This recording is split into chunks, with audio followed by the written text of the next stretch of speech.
Buenas noches, ¿qué tal? ¿Cómo están? Bienvenidos a Implicados. En el programa de hoy, en nuestra primera tertulia, abordaremos el tema ¿qué significa ser mayor hoy en día? Nos preguntaremos de la mano de varios expertos cuestiones como cómo será la próxima generación de mayores o qué papel deban jugar las personas mayores en nuestra sociedad. Y en la segunda mitad del programa, con motivo de que se acerca el verano y la gente lee más, bien porque está en la piscina o en la playa, hablaremos de los entresijos del mundo editorial y realmente de los beneficios que tiene la lectura.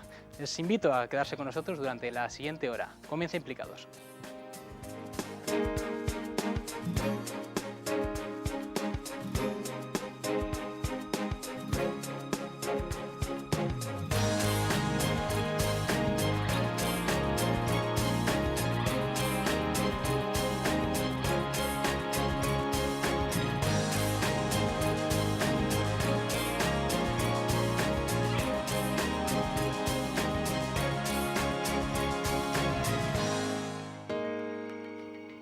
El pasado lunes, el 9 de junio, en Civicán tuvo lugar la charla Ser Mayor Hoy, organizada por el Observatorio del Mayor. Precisamente por ello, hoy nuestra primera tertulia está centrada en qué significa ser mayor hoy. Para hablar de ello nos acompaña en nuestra mesa Tomás Hierro, él es profesor de la Universidad Pública de Navarra y catedrático de Lengua y Literatura. Buenas noches, bienvenido. Hola, buenas noches, Alejandro. También nos acompaña Javier Barinaga, él es miembro del Observatorio del Mayor de Navarra. Buenas noches. Buenas noches. A mi derecha nos acompaña Inés Sainz de Pipaón, socióloga y trabajadora social. Buenas noches. Buenas noches. Y por último, a mi izquierda se encuentra Julián Balduz, él es ingeniero industrial y primer alcalde de Pamplona, de la democracia. Buenas noches, bienvenido. Buenas noches. Antes de entrar en materia, hemos salido a la calle, hemos querido preguntar a la gente qué opina sobre este tema. Concretamente les hemos preguntado, ¿se valora y se respeta a los mayores? Hoy en día estas son las respuestas que nos hemos encontrado. Bueno, yo creo que la gente joven no respeta mucho a los mayores y hay que tener un poco más conciencia de que todo el mundo se va haciendo mayor, pero también la gente mayor tiene que respetar a la gente joven y tiene que haber un trato mutuo. Hay mucha gente mayor que tampoco respeta a la juventud. Hombre, en comparación con lo que era antes, desde luego que no. O sea, no sé, las villavesas y así, un montón de... No sé, qué se supone que es cuando más tienes que ayudarles o dejarles, no sé, no... Yo no veo a la gente que les ayude o que les respete. No, para nada. Hemos perdido un mogollón de respeto hacia los mayores y hacia todo tipo de personas. Sí, yo pienso que sí. No sé, a los mayores pues poco a poco pues que habrá que ir ayudándoles y pienso que sí, que son importantes en esta sociedad. Bueno, yo creo que sí, porque los mayores siempre nos tratan a nosotros con mucho respeto y nosotros también creo que debemos tener el mismo respeto hacia ellos. Algunos no. Y los hijos y los nietos tampoco. No, pues mal, lo veo mal, porque la juventud no se quiere mojar con las personas mayores, porque lo veo por mí misma, ¿sabes? O sea, mira, ¿ves? Ahora he tenido que venir a un sitio, a un abogado y me he tenido que traer a mi madre por la mañana, porque no tenía con quién dejarla y me la he traído. O sea, que no veo futuro para las personas mayores. No, en principio, pues se les tiene un poquito abandonado, sí. Se ha cambiado la manera de vivir y entonces, pues antes siempre había algún joven en casa y ahora pues no. O sea, cada uno sigue a su rollo y... Sí, yo creo que sí. En lo que a mí respecta, sí. Como siempre nos encontramos opiniones de todo tipo. Inés, ¿estás de acuerdo con lo que hemos oído? Han dicho muchas cosas, Tanto entonces que sí, tanto que no. hay que estar de acuerdo. ¿Con qué Yo te creo que identificas es un más? ¿Se reflejo valora, no se valora? Con que se valora. ¿Con qué se valora? Se valora ahora y más que antes. Yo Más creo que que es un antes. tópico que a las personas a las personas mayores se les desprecia, se les margina, necesitan ayuda y no sé qué. Ese concepto así genérico condiciona mucho la relación con las personas mayores en ese imaginario social que tenemos, ¿no? Entonces es mucho mejor hablar de relaciones positivas, ¿no?, entre las personas. Entonces, que se les respeta, como pues el respeto que existe hoy entre las personas, ¿no? ¿Realmente opinas que es hoy en día más que antes? Que es una de las cosas que la gente suele decir. Antes se les valoraba más. La gerontología crítica actual sí que está diciendo, ¿no?, que en la época industrial pues es cierto que la organización familiar, el trabajo y demás hizo que no cupieran, ¿no? Las personas, sobre todo, porque en aquel momento también las condiciones de las personas mayores eran diferentes, ¿no? Tampoco se vivía tanto, quien vivía en mejor salud, ¿no? Luego morían antes también, ¿no? Y entonces ahora se convive, hay mucha más solidaridad interfamiliar, hay más ayuda mutua, ¿no? Lo que hay que fomentar es ese tema. Es cierto que ha dicho una persona, dice, ¿dónde dejo a mi madre? ¿No? Es cierto que como políticas de ayuda, ¿no? O de apoyo a la familia para las personas que necesiten cuidado, tanto menores como mayores, eso es cierto que no, que se desarrolla un poco. Tomás, ¿estás de acuerdo con Inés? En realidad, por relativizar un poquito este asunto, habría que recordar que ya el veterano Sócrates se quejaba de que los jóvenes atenienses eran poco respetuosos y que un número considerable de escritores de la antigua Grecia decían ya no se respetan las canas. Es decir, leemos exactamente las mismas observaciones que estamos escuchando ahora. Por lo tanto, esa confrontación, esas relaciones tensas, no siempre fáciles, entre generaciones, es algo, yo creo, consustancial con la condición humana. Por otra parte, como decía Inés, las nuevas condiciones sociales, políticas, laborales de la actualidad condicionan esas relaciones. Pero, desde luego, creo que meter a todos los mayores en un saco es el mayor error que podemos cometer, porque tanto a título individual como colectivo estamos hablando de percepciones subjetivas muy diversas y de grupos muy variados, porque en realidad la cuestión de edad, de envejecimiento, tiene que ver con la edad, tiene que ver con los años que vamos cumpliendo, pero tiene que ver con la percepción individual y que los demás tienen del mayor, y tiene que ver, no lo olvidemos, yo creo que dato importantísimo siempre y mucho más en nuestra sociedad, con las condiciones económicas del mayor. Sin duda alguna, la vejez, la senilidad de un anciano que tenga dinero, digamos, es muy poco equiparable a otra persona de la misma edad en condiciones económicas difíciles. Y luego hay otro aspecto que yo creo que no debe sorprendernos y que yo creo que, a mi juicio, abona esa idea quizá tópica de una falta de respeto, y es que el comportamiento, las relaciones entre las personas tienen que ver con los valores sociales que cada época cultiva. Si estamos en una sociedad, y no es de hoy, sino que es un fenómeno que arranca del siglo XIX y llega hasta nuestros días, consistente en valorar a las personas más por lo que tienen que por lo que son, es indudable que cuando un mayor no está en su etapa productiva, en términos generales, queda marginado, se le puede desechar. A este propósito, y con esto acabo, quiero recordar dos datos estremecedores. En enero de 2013, el ministro de Finanzas japonés, que tampoco era un jovencito de 78 años, decía que uno de los grandes remedios que podía encontrar en ese momento la economía japonesa era que se murieran los mayores, como si él estuviera saliendo de una discoteca con 20 años, pero es que de una forma más fina, más sutil, pero más cruel, esto mismo lo está diciendo y practicando el Fondo Económico, el Fondo Mundial, desde hace varios años. Por lo tanto, las políticas económicas que estamos viviendo inciden negativamente en las pensiones, en servicios sociales, tema que Javier domina como nadie de los que estamos aquí, y por lo tanto yo me quedo con esta idea. Es lo mismo llamar a alguien anciano, viejo, carcamal, senior.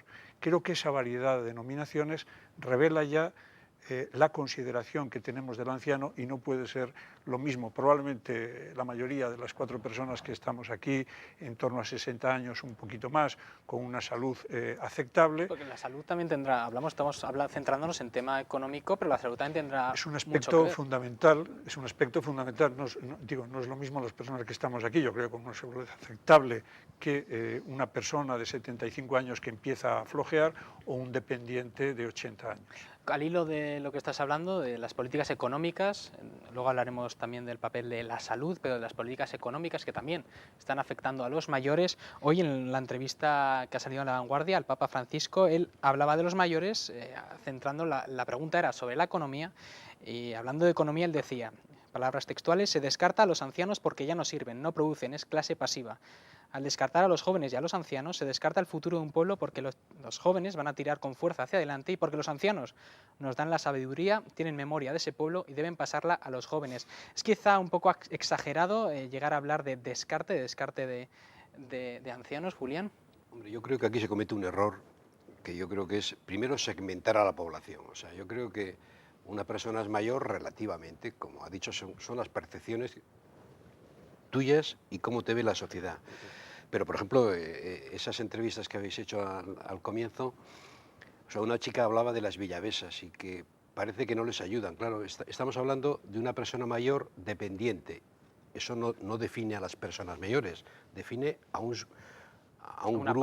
una parte importante. Por lo tanto, la salud es fundamental. Sí que es cierto, hay un rol social que si no produces no vales, en términos coloquiales. Pero hay que tener en cuenta una cosa, y es que lo que predomina, que es el mercado y el capitalismo, ve siempre a las personas mayores como un gasto. Y ese es el error, yo creo que fundamental de la sociedad. O sea, una persona mayor nunca es un gasto. Primero es que durante toda su vida ha aportado a la sociedad su trabajo, su fuerza, su cultura, su desarrollo. Por lo tanto, de alguna manera, si se le devuelve algo, es que ya se lo ha ganado antes. Por lo tanto, nunca como gasto. Y yo creo que ese es uno de los errores importantes que cometemos. Pero quizá hacemos esa relación pues, mirando esas perspectivas de que el día de mañana va a haber una gran cantidad de población mayor y muy poca gente joven que pueda mantenerlo. Y quizás... Bueno, pues tendremos que cambiar de forma de vida, de forma productiva. De economía, quizás. ¿Cómo debería ser una economía? Desde luego, la economía de mercado barre a todas las personas mayores, eso por supuesto. ¿Cómo debería ser, al hilo de todo esto, cómo debería ser una economía para una vida digna de los mayores, Javier? Pues parecida a la de una economía para una vida digna de los jóvenes. Pero pensando también en el futuro, en este... Pensando en el futuro y en el presente. En el escenario que se plantea. En el presente. En el presente tenemos en torno a un 53 o 55% de los jóvenes que no tienen un trabajo. Entonces, ¿cómo tiene que ser la vida digna de los jóvenes hoy o en el futuro? Pues evidentemente con oportunidades. Y para las personas mayores, pues lo mismo. Las personas mayores basan su economía, las que ya no están activas laboralmente, basan su economía en las pensiones. Y evidentemente hace falta un sistema de pensiones público que sea justo y solidario. A día de hoy, en este país se dedica aproximadamente un 10% del Producto Interior Bruto al pago de pensiones y la pensión media no llega a 900 euros. Entonces, bueno, pues con eso, pues vida digna, pues depende. Es cierto que es una media y hay pensiones de 2.000 y hay pensiones de 500. Pero en la situación actual y la del futuro próximo, no solo las personas mayores tienen que llevar una vida digna, sino que con el tema de la pensión, sino que además con esa pensión están viviendo un montón de familias. 4.600.000 familias en este país dependen de una pensión. La cuarta parte de todas las familias de este país dependen de una pensión. Si no existiera esa pensión, muchísimas familias estarían en la pobreza absoluta. Entonces, hay que buscar un sistema de reparto de la riqueza más justo para las personas, más equitativo, más solidario, tanto para las personas mayores como para las personas jóvenes, como para las personas maduras que están trabajando, en fin.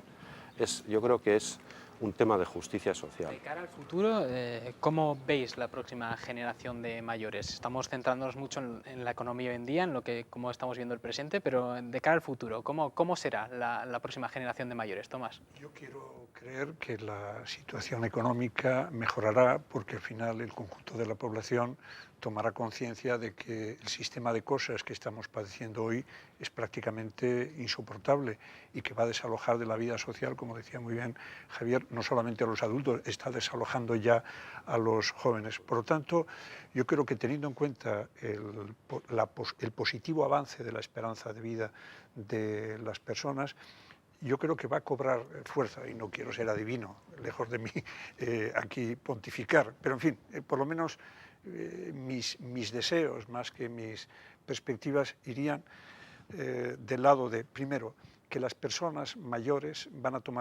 jóvenes van a tomar cada vez más conciencia de envejecimiento y se van a preparar para esos años de jubilación más que lo han hecho hasta ahora, de forma que la jubilación, como ha ocurrido y sigue ocurriendo en algunos casos, suponga un cambio abrupto, a veces no fácil de asumir de momento, sino como una nueva etapa de la vida llena de oportunidades, de contemplar la realidad con una mirada más limpia, más profunda, más lúcida, probablemente de hacer balance de la vida, de atender a las cuestiones esenciales que tienen que ver con la convivencia, la solidaridad, que tienen que ver, dato importantísimo, con el afán insaciable de conocimiento de las personas.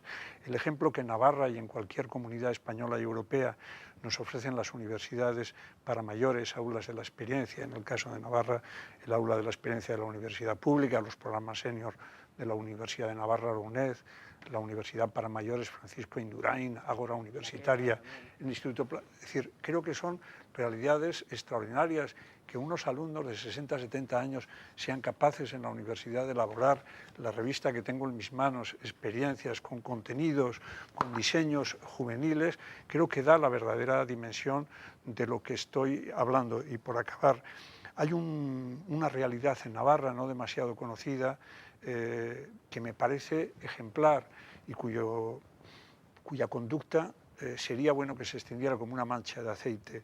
Este curso que ha terminado, más de 500 exalumnos del aula de la experiencia de la universidad pública, constituidos en una asociación de exalumnos de nombre Aulexna, han cursado una serie de materias, exactamente 8, y lo mismo va a ocurrir el año que viene. Es decir, no contentos con haber obtenido un diploma de Humanidades y Ciencias Sociales con 40 asignaturas, 4 rigurosos años de estudio en la universidad, esto les ha llevado a prolongar su afán de conocimiento. Yo creo... Quizás personas con afán de conocimiento que se jubilan representan una minoría. También hay mucha gente que al jubilarse no sabe muy bien qué hacer con su tiempo y digamos, cae en un apatismo. Eso digo, pero cada vez es mayor el afán y sobre todo la oferta de formación continua informal a la que progresivamente se van enganchando las personas adultas. ¿Cómo podríamos, Inés, como socióloga y trabajadora social, animar a las personas a que cuando se jubilen no caigan en, bueno, ¿y ahora qué hago? Y quedarse en el sofá. A ver, yo quiero apuntar en lo de la economía también algo. Ah, perfecto, sí. Luego volvemos a esta pregunta. Porque es lo más importante, a mí me parece. Claro. ¿no? Es básico. Bueno, es básico. Bueno, dices, ¿cómo será la generación futura, ¿no? ¿Y qué economía?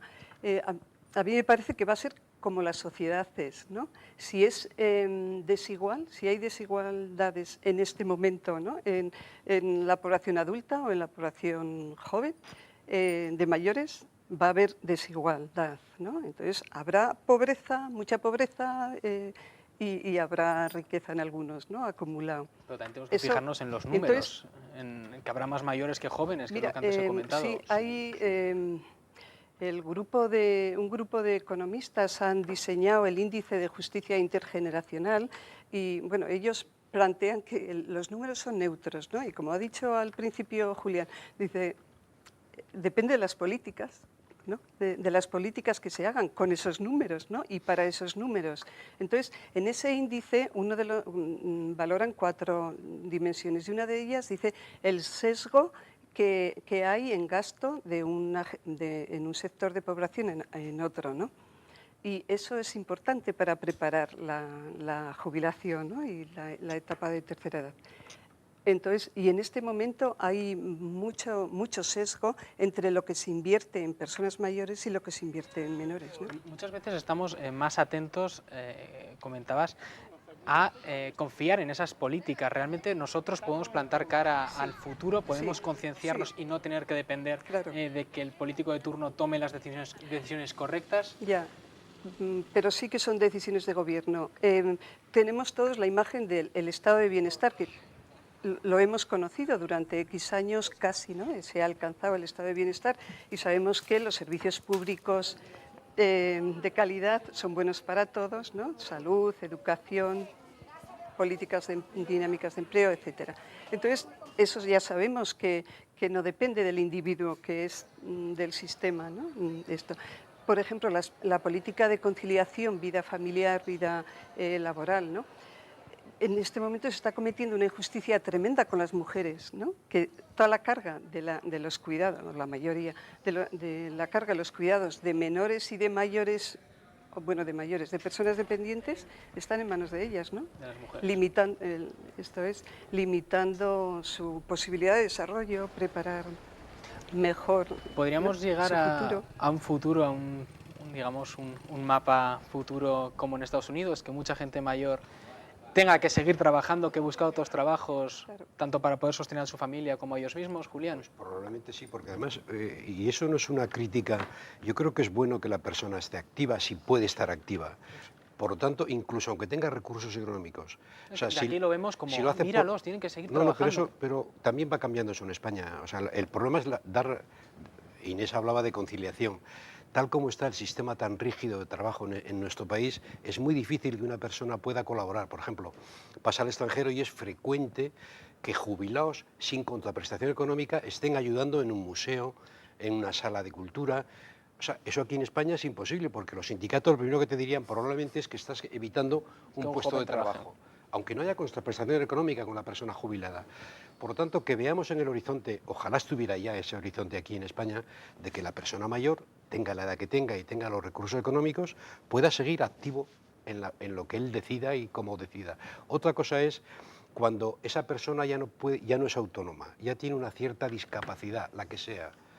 En ese momento es cuando necesita el apoyo de ese estado de bienestar social, porque él ya no es autónomo, ya depende de los demás. Y desde enfermedad, por ejemplo. O enfermedad, claro. Y decía muy bien Inés, decía que hoy la mujer está discriminada. Yo creo que 21 siglos llevamos discriminando a la mujer.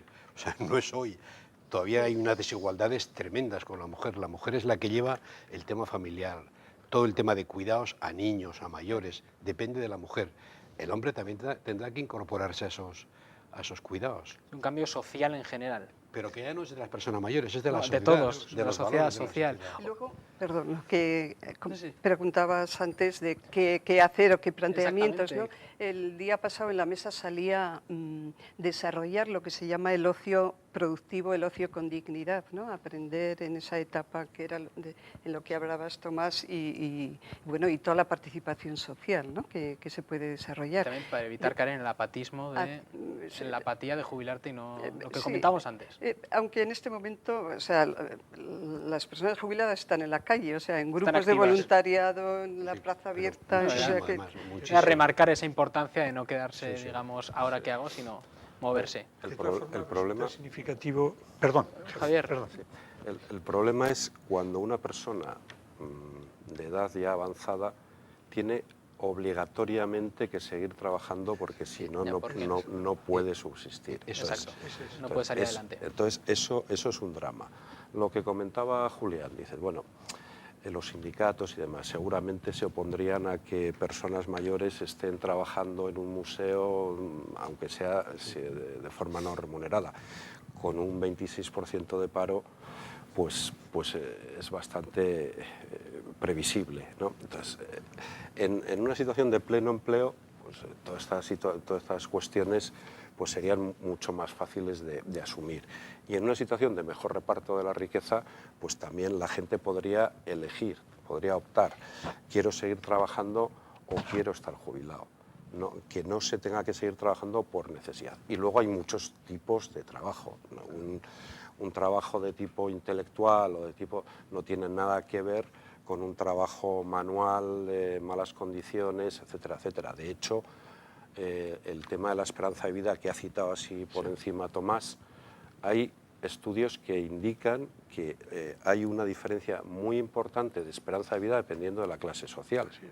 Entre la clase social más favorecida y la menos hay una diferencia de 10 años en la esperanza de vida. Es decir, la gente mejor posicionada económicamente y demás va a vivir de media 10 años más que el trabajador manual que ha tenido que estar haciendo un esfuerzo.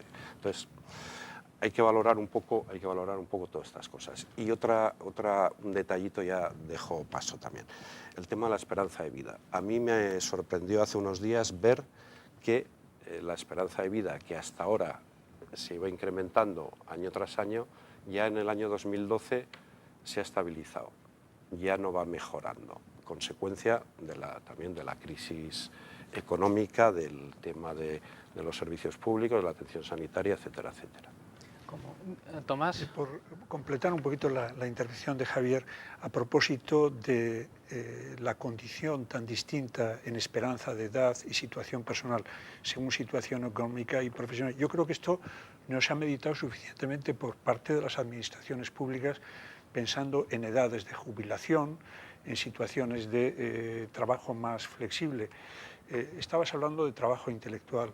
La formación de un profesor universitario es una tarea que no acaba nunca. Cuando alguien alcanza una edad en la que empieza a madurar o a pensar que sabe algo, por lo menos un poquitín, entonces el sistema lo retira, cuando en realidad oficialmente existe la figura del profesor emérito, pero tiene un carácter completamente minoritario. Y en relación con lo que comentábamos de trabajadores voluntarios, si contrastamos, creo que lo decía Julián, la situación española con Europa, en los países centroeuropeos el porcentaje de voluntariado en personas adultas ronda y en algunos países supera el 30%.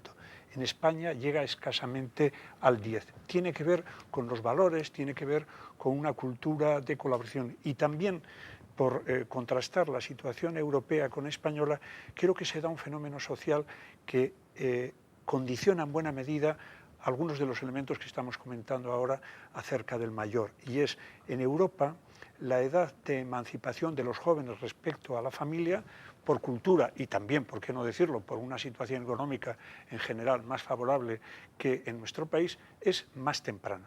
Eso significa que los hijos crean su propio plan de vida, que mantienen los lazos afectivos con la familia, pero no una dependencia tan estrecha como la que en términos culturales afectivos y a la fuerza ahorcan en los últimos años está ocurriendo en España.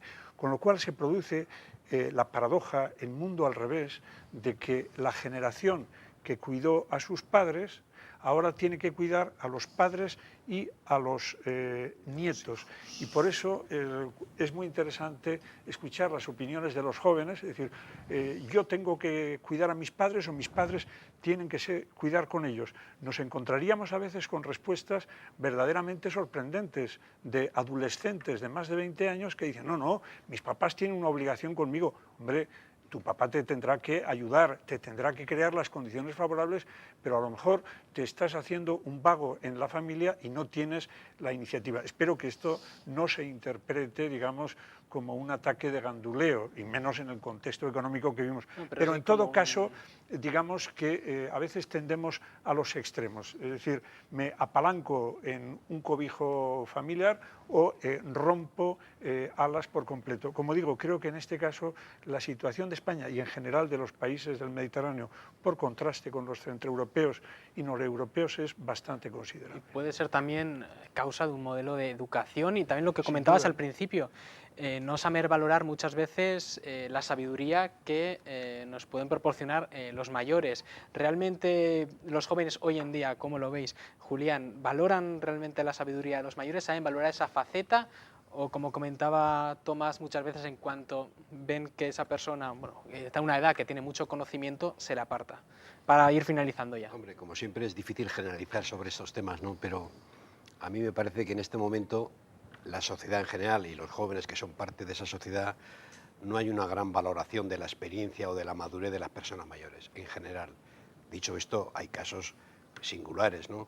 Pero en general yo creo que no. Que quizá también, aparte de los motivos económicos, habría que empezar por la educación y por el respeto y los valores, digamos, más valorar esa figura del mayor. Hay una cosa que sí es lógica, ¿no? El joven, cuando es joven, cuando tiene que salir del nido familiar, es lógico que pelee y sea radical, porque se tiene que hacer su espacio, su territorio, su proyecto vital. Esa fase es lógica. Ahora, después, con la madurez, hay que intentar aprovechar los recursos de todos, y los mayores tienen montones de recursos para aprovechar. Saber aprovechar los recursos de los mayores. Bueno, muchísimas gracias a los cuatro por haber venido a esta tertulia, que es Ser Mayor Hoy. Muchísimas gracias. Y ahora tenemos que pasar a publicidad y a la vuelta volvemos con un tema muy diferente, los libros, la lectura hoy en día.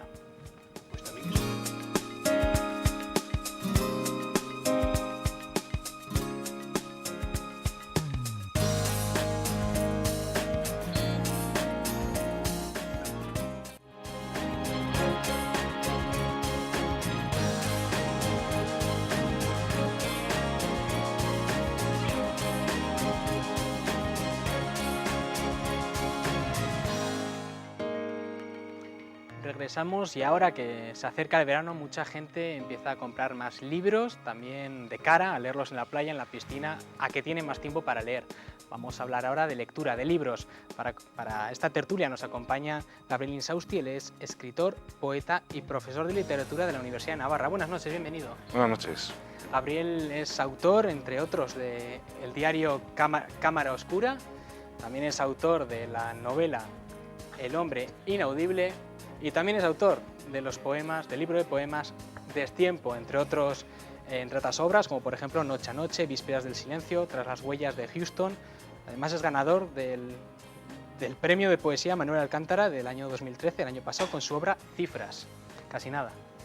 También nos acompaña en nuestra mesa Daniel Rosino, él es librero y dueño de la librería Walden de Pamplona. Buenas noches, bienvenido. Hola, ¿qué tal?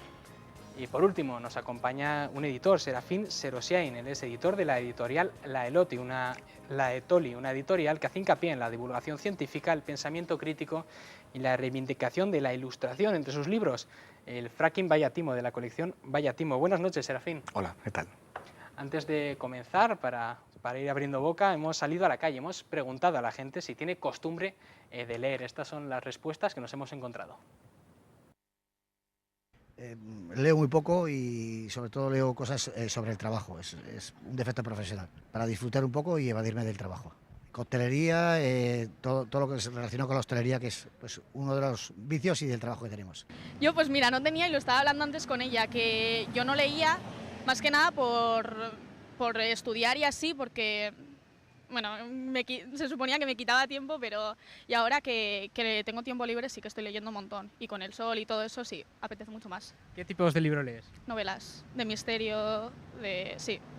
Pues eso, tampoco este año no he leído mucho, pero ahora sí que me he puesto un poco las pilas y he empezado un poco más a leer. ¿Y qué tipo de libros te gusta leer? Pues de filosofía más que nada. He empezado a leer en plan algún manifiesto y cosas así y me han llamado más la atención. En plan, pues no sé, el último que me he leído, el manifiesto de Ted Kaczynski, y en plan pues se habla de la sociedad, del capitalismo y todo eso, y la verdad es que me he dado cuenta que me gusta más de ese tipo que novelas y así. La verdad que no mucho, sobre todo más que nada prensa periodística de fútbol, pero poco más. No. Pues eso, prensa deportiva y no sé, las noticias y eso, pero sobre todo prensa deportiva. Sí. ¿Qué tipo de libros le gusta leer? Novelas. Pues un poco de todo, mucho histórica y eso, pues que sean más o menos realistas. De ciencia ficción no me va. No. No suele leer. ¿Y cuando del periódico no? De alguna revista, alguna cosa concreto, pero vamos, no soy ese de coger libros gordos y venga y de un tras otro, no. Realmente, Serafín, se lee más que antes, se lee mucho, se lee poco? ¿Cómo está la situación actual en el mundo de la lectura? Bueno, no. Tengo la sensación de que se lee más. Quizás Daniel es más. Como librero que ¿no? vende los libros. Creo que se lee más. No sé si mejor, pero sí, esta es la sensación que tengo. También han cambiado las formas de leer, ¿no? La gente... ¿En qué han cambiado las formas de leer? Bueno, hay gente que lee directamente en el ordenador o en sus tabletas o en sus ebooks. Hay otras formas, ¿no?, que antes pues no existían. Gabriel, ¿realmente se lee más que antes? ¿Se lee mucho ahora? Además, como es profesor de literatura. ¿Cuándo es antes? Hace unos años, hace 50 años. Probablemente sí.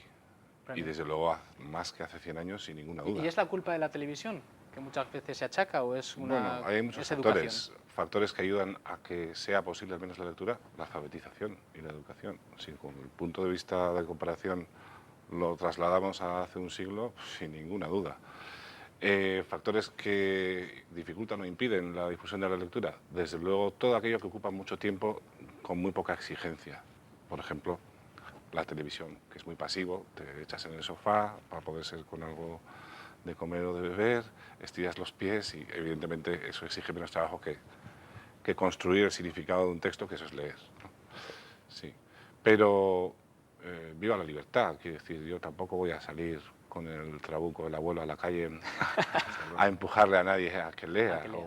Para mí la pregunta más que si se lee mucho o poco es que se lee, y sobre eso Daniel seguro que nos dice cosas, porque para mí el misterio ha sido, entiendo a alguien que no lea, ha decidido que no lee y su relación con el mundo es de un determinado tipo, es ágrafo y analfabeto. Lo que me cuesta más entender es el tipo que está dispuesto a dedicar horas y horas a bestsellers de 600 páginas que yo considero infumables. Yo siempre pienso, cuando veo a uno de estos tipos en la playa con el daiquiri y una novela sobre los templarios abierta por la página 653, digo, no sé, ¿no habrá otros libros más interesantes que leer? Es el libro de moda. Sí. Es el libro que están leyendo todos en la playa. Sí. Tendremos que ir, oye, con el daiquiri puede ser. Daniel, como librero, vendes, digamos, tú vendiendo libros sabrás si hay mucho hábito de lectura, si se lee mucho y sobre todo lo que estamos comentando, si se venden más bestsellers, el típico bestseller del momento, o la gente es más selecta. Bueno, yo creo que las estadísticas dicen que se lee ahora más que hace, no tanto 50 años como hace 15 años igual, que sí que ha habido un progresivo aumento de la lectura, pero es verdad, como decía Serafín, que quizá la dispersión editorial, por ejemplo, sí que oscurece, determinados libros oscurecen mucho, mucha oferta de mejor calidad a muchos sectores. Cuando dispersión editorial, ¿te refieres a editoriales grandes que publican? Sí, ocupan mucho espacio en las librerías, por ejemplo. Malo, digamos, del montón, y le hacen una promoción gigante. Restan un poco de presencia a editoriales más pequeñas o a otro tipo de literatura que no sea un thriller o una novela histórica o una novela policíaca, que es lo que siempre más o menos se tiende a leer o a vender. Sí. ¿En todas las épocas del año es lo mismo o realmente, como comentábamos, en verano se vende más? Sí. No, yo creo que está bastante equilibrado eso. Siempre se publica, siempre hay el mismo nivel de edición y el mismo de volumen. De hecho, en verano probablemente se edita menos. Paradójicamente. ¿Se compra más o menos? No estoy muy seguro. No estoy muy seguro de eso porque no tengo experiencia tan directa, ¿no? Pero es probable que en verano se compre incluso menos que en otras épocas. Sí. ¿Cuál sería, en vuestra opinión, el perfil del buen lector, Gabriel? ¿Cómo es el buen lector? ¿Qué perfil tiene? Libérrimo, eso desde luego. Empiezan muchos libros que no necesariamente acaba, porque yo creo que hay que reivindicar el derecho a abandonar los libros. Esto no es como el matrimonio, o sea, se puede abandonar un libro sin sentirse culpable en absoluto. Hay muchos libros estupendos que leer, o sea que no hay que perder el tiempo con un libro que no te está gustando. Por lo tanto, amplía mucho su abanico de conocimiento y de gustos, porque prueba cosas muy distintas hasta que encuentra unas pocas que le entusiasman y tirando de ese hilo quizá profundiza más. Aprovecha muchos ratos libres, parada de autobús, trayecto en tren, sala de espera, con su libro. Si uno se va al metro de muchas ciudades, hay gente que lee el Marca, efectivamente, y gente que lee libros. Y a poder ser, pues va afinando el gusto y va afinando no solo lo que lee, sino su modo de leer. Y cada vez es más exigente, más participativo. Hablando de estas exigencias, ¿realmente leemos acorde muchas veces a la edad que tenemos, Gabriel? ¿O te encuentras con muchos casos de gente mayor que compra mucho libro adolescente, digamos que no ha refinado su lectura y que continúa quizás en libros que son famosos, el boom, o que se han hecho series, la serie del momento, o se deja llevar? ¿Leemos acorde con la edad y la cultura que deberíamos tener? Es una pregunta un poco delicada. Sí que últimamente hay algunos fenómenos de literatura medio adolescente que sí que se está leyendo por parte de gente de más de 20 años, incluso de 30 años así. Pero no creo que esté generalizado eso, no. La gente refina, ni mucho como menos. dice Gabriel, su cultura. Bueno, es verdad que hay gente que evoluciona como lector y hay gente que insiste siempre un poco en lo mismo y no se sale de los... Ese es otro fenómeno. Yo conozco gente que se deja entusiasmar por Tolkien, por ejemplo, y lee con fruición. Yo soy uno de ellos. Yo me he leído todo Tolkien. Pero luego no lee no nunca da un nada salto, más. no da un salto Yo doy más a otro saltos, tipo pero, de... Es algo que pero yo sí, me no, pregunto, pero cuando algo ¿por te qué? entusiasma realmente, por ejemplo, Estupendo. Juego de Tronos o, Sí. por ejemplo, ciencia ficción, si te gusta, por ejemplo, Chuck Palahniuk Sí, como sí, autor, sí. tienes que leerte todo. A mí me gusta Houellebecq y he ido a leerme todo. Sí que me pasa a mí quizás soy esa parte lector que me gusta Tolkien, me leo todo Tolkien, me gusta Houellebecq, voy a por Houellebecq, me gusta Dan Simmons, leo la literatura de Dan Simmons. Es normal este tipo de Sí, es muy el perfil que lógico. tengo yo, quiero Sí, decir. es muy No es que no lógico. pase, pero que sí que te gusta alguien y vas Es a más, todo debe- lo que ha escrito. Para mí debe ser el perfil perfecto, ¿no? El lector que sigue su propio camino, ¿no? Que da igual el premio Planeta del momento o lo que sea. O sea, a ti en ese momento te interesa X, pues lo lees de arriba a abajo y de ahí pasas a lo que es. O sea, que uno sea dueño de sus lecturas, eso es importante, ¿no? Que no suceda esto como pasó hace unos años en el que la gente estaba leyendo, ¿cuál era? Millennium, uno de estos. Millennium, Sí. Estaban en la playa, o sea, alemanes, ingleses, españoles, estaban todo el mundo leyendo la misma novela. Y ahora las 50 sombras, Las parece que bibliotecas siempre llenas hay de la como historia de la literatura. siempre hay como unas trilogías, ¿no? Del momento que todo el mundo se lanza. Últimamente todos son trilogías. Todos son trilogías, además. ¿Por qué? Porque más negocio. Probablemente porque comercialmente pues son más rentables, sí, desde luego. No tengas Incluso ninguna en el duda. cine también van por ahí, ¿no? También Sí, Vas sí. viendo películas y Sí. no se acaba la película, Sí, sabes sí. que enseguida va a haber Sí, una sí. segunda... Una vez que has fidelizado al Claro. lector o espectador, hay que retenerlo, ¿no? Sí, sí. Y seguir exprimiendo. Realmente, una de las excusas que mucha gente pone es que no tiene tiempo para leer. ¿Vosotros creéis que realmente se puede sacar tiempo para la lectura? Sí, sí. El lector, Es como una excusa el lector fácil. verdadero siempre saca tiempo para leer, yo creo. Y de hecho creo que podría ser una de las características de un lector, es que aunque sea le roba tiempo al sueño o a otras cosas para leer. O sea, La parada del autobús. Eso es. O por lo menos lo echa de menos si no puede. Sí, sí. Porque hay circunstancias en la vida que tampoco te dejan mucho margen. Claro. Hay mucha gente que en fin, llega derrengada a casa y no tiene muchas ganas de leer. Hablando de lo que hemos comentado antes, bestsellers, libros que se venden mucho en el momento, como editor, Serafín, te quiero preguntar, realmente cuando tienes un manuscrito en tus manos y dices esto es una idea muy buena, ¿realmente el libro se vende por puro marketing, luego al final los libros que más se venden es marketing, la obra, o porque la obra es buena o por ambas? Bueno, un editor nunca sabe qué va a pasar con un libro. No puede La haber verdad es que un yo momento que digas, "Esto va a ser un bombazo". no he tenido nunca ningún bestseller. No, eso puede tener alguna intuición. Dicen que Salamandra tuvo una intuición con Harry Potter, ¿no? Que dijo, no, a pesar de que su lector, las editoriales tienen lectores y el lector del libro en inglés dijo, este libro es una antigualla y de esto no se va a vender nada. Ella tuvo la intuición y bueno, pues adelante. Ahora bien, pensar que iba a ser un éxito como lo fue, pues es imposible, ¿no? Nadie sabe, ningún editor sabe qué va a pasar con ningún libro. Y yo me llevo sorpresas tanto en un sentido como en otro. Otra, aparte de la cantidad de libros que hablábamos, que parece, que comentabas que se están vendiendo más, también hay más gente que hoy en día se lanza a escribir novelas, a escribir libros. Mucha gente, también pues, por la situación económica de crisis, que está la gente en su casa y pues le da por escribir un libro.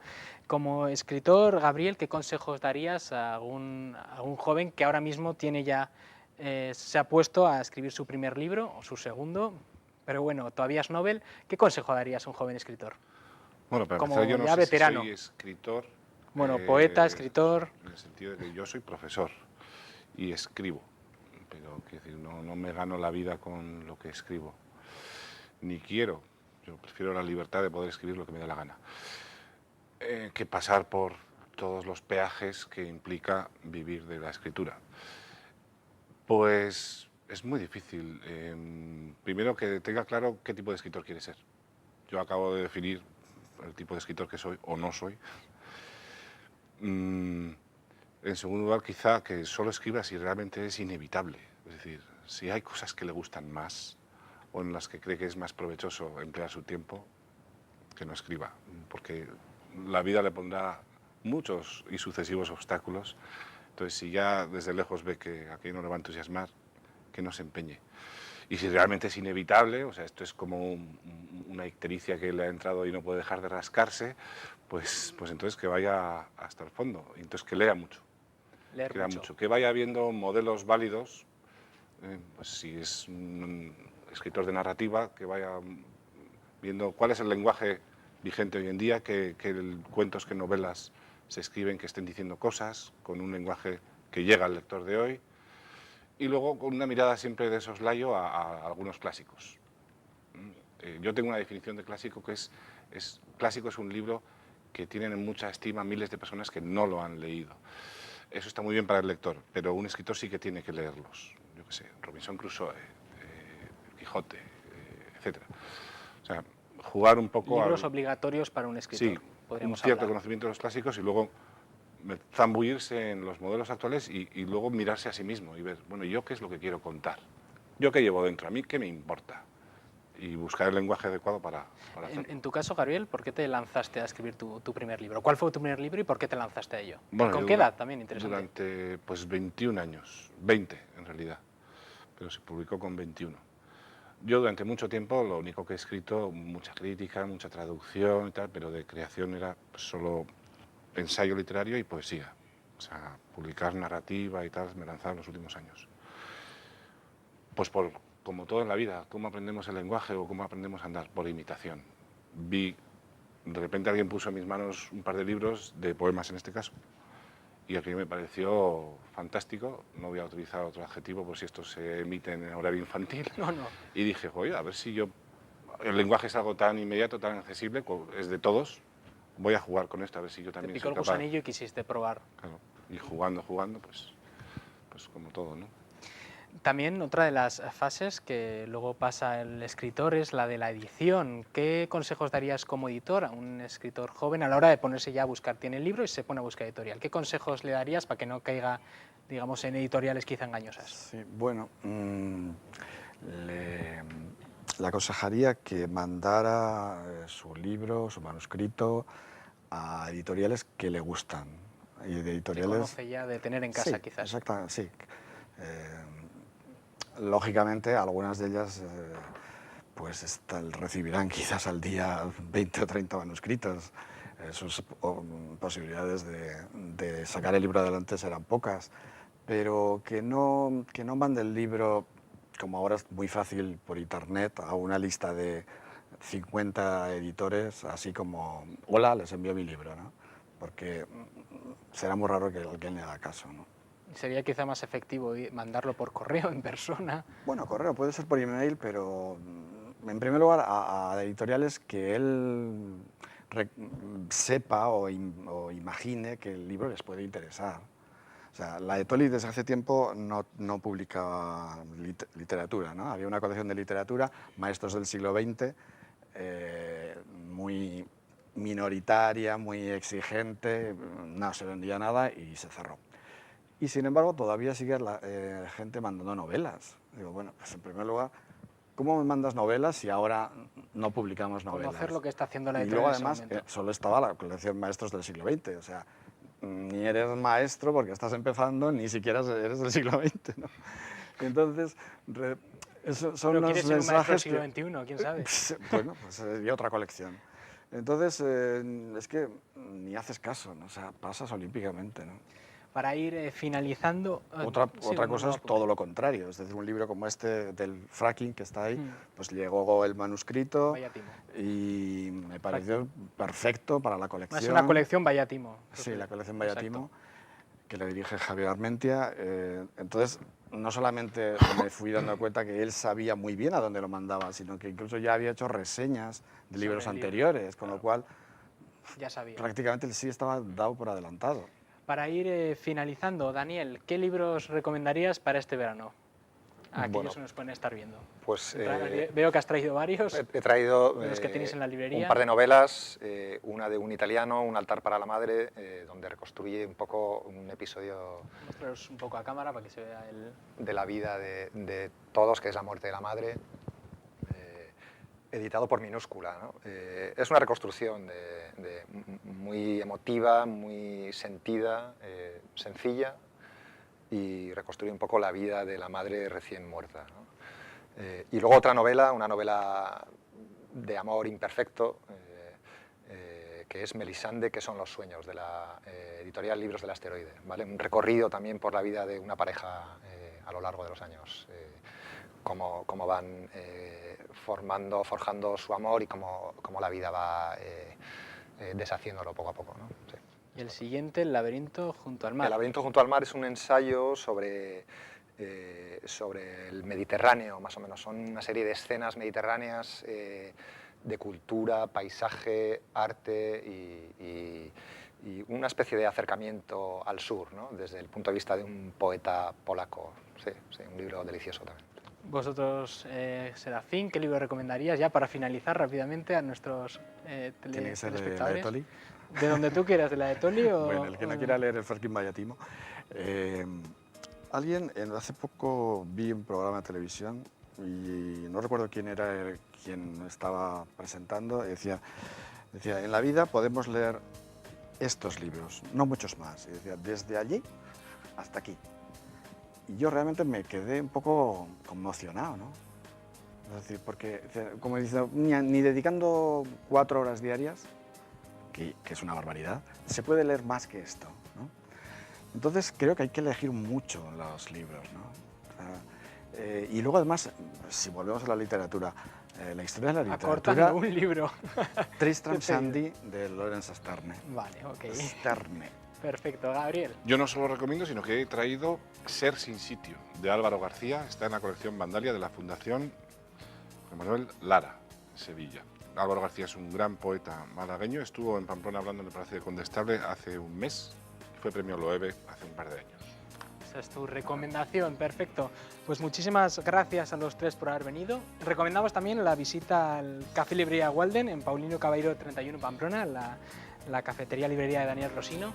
Y una última recomendación, este domingo a las 7 de la tarde hay un concierto benéfico en el seminario cuyo dinero irá destinado a una misión en Etiopía, por si quieren acercarse este domingo a las 7 de la tarde al seminario de Pamplona a ese concierto benéfico. Nos despedimos hasta la siguiente semana. Pasen una feliz semana.